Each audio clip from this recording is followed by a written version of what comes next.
Friday show like we always do, beginning with our What to Watch segment with Dale Pollak. Dale, it's good to have you back. How was your trip? I want to start out with there. You weren't with us last week, and it's never the same without you. Well, we went to Costa Rica, had a lovely 6 days there. Very happy to be back, and I went to the movies last night. He's back in action right after vacation. Doing this for us. I know, it never fails. So you went to the movie theaters. Tell us about The Fall Guy. I saw Fall Guy. Yeah, well, this is based on the 1981 series with Lee Majors as the star, and actually he makes a cameo at the very end of the movie.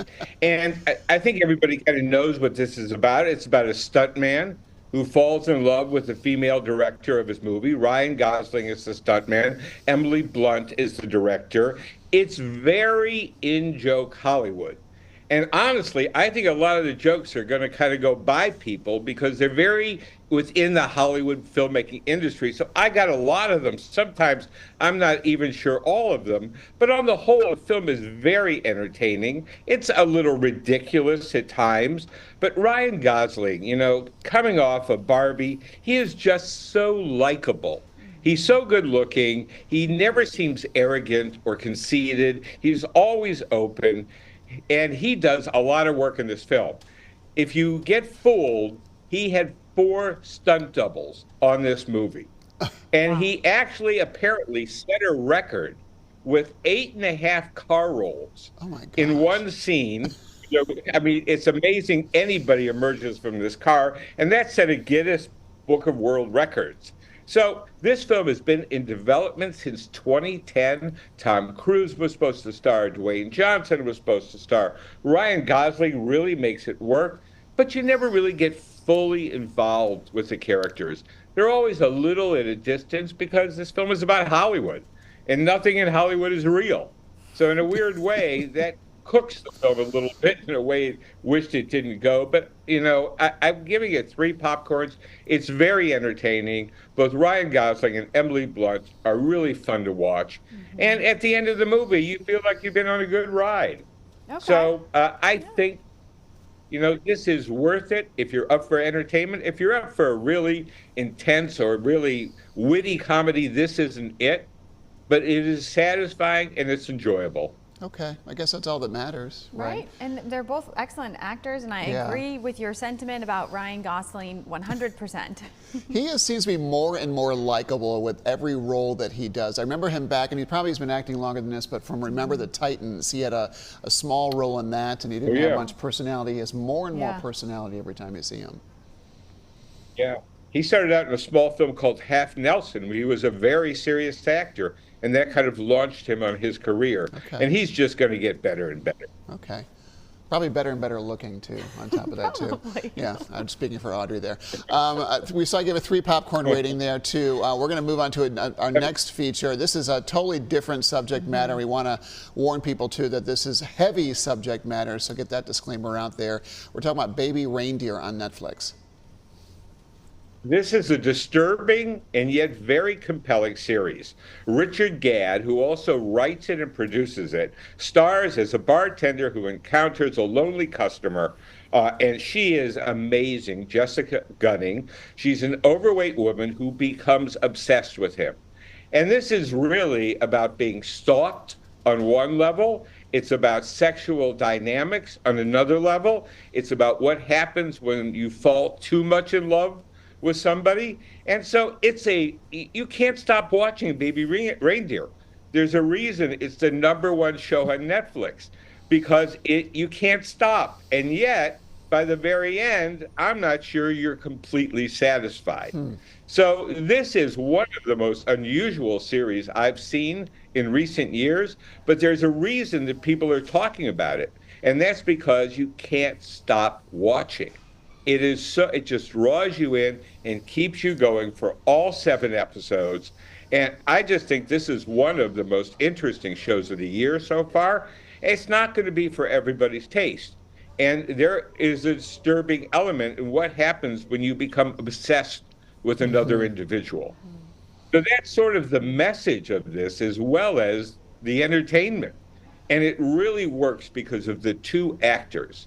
They play off each other so well. You don't know where this is going. You don't know where it's going to end up. I'm not going to spoil the ending, but all I'll say is take it with a big grain of salt, because it may disturb you, but I think that's what it's intended to do. So if you are disturbed, the filmmakers have succeeded. This reminds me of the 80s film Fatal Attraction in a way, at least the subject matter does, where I haven't watched this at all, and I be honest, Dale, don't intend to watch this because it's just an uncomfortable feeling to it. I know Audrey has started to watch it. I only could get through 2, Dale, and I'm not going to finish it. It's just way too out of my, genre field. Right. But I agree with you. That female actress is one of the best I have ever seen. Yeah. And she just gives herself over to that role, and you don't see that too often. No. This is based on a true story, right? Correct. True story, and the writer stars passed. And he said he exorcised this by making the series because this changed his life personally and put him on a different path. So this works on several levels. I agree, it is not for everyone. And if you sample a couple of episodes like Audrey has just done and you feel uncomfortable, stop. Because the rest of the series is going to make you feel more uncomfortable. Oh, goodness. Oh, gosh, I can imagine it too. What was your popcorn rating on this, Dale? Four rangers, I was going to say. 4 popcorns. 4 reindeers. Because it really delivers on what it sets out to do. Okay. Even if those goals may not be the goals you want to achieve. We have to get onto another one on Netflix also. This is called A Man in Full.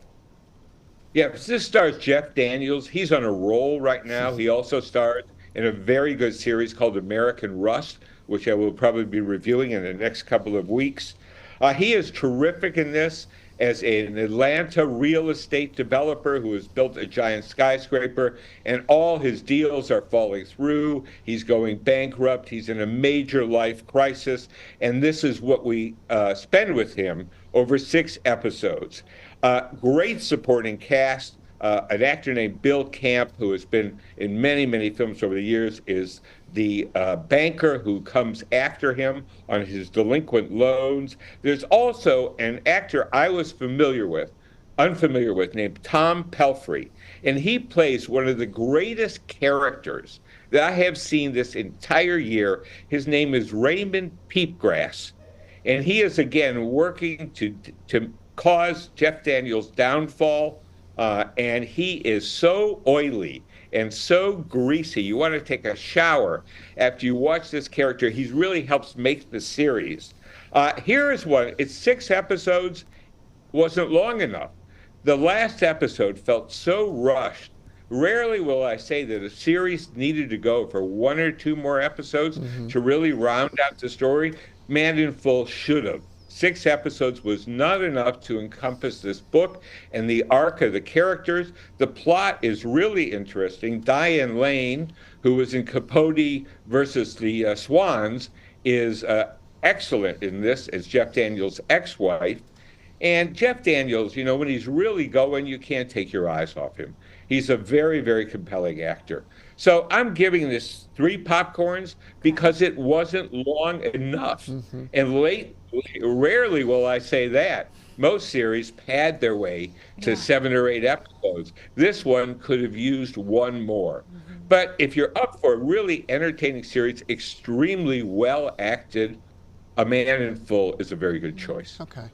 What a great variety here Yeah, this morning really from is. Dale, too. Always love to hear your insight, Dale. Thank you so much. And for folks at home, here are those titles one more time. The Fall Guy in movie theaters, Baby Reindeer on Netflix, and A Man in Full also on Netflix. Okay. If you ever need more TV and movie recommendations, you have 2 ways to find them, either on the WXII 12 YouTube page, playlist, Movies in Review, or on Dale's website, dalempolick.com.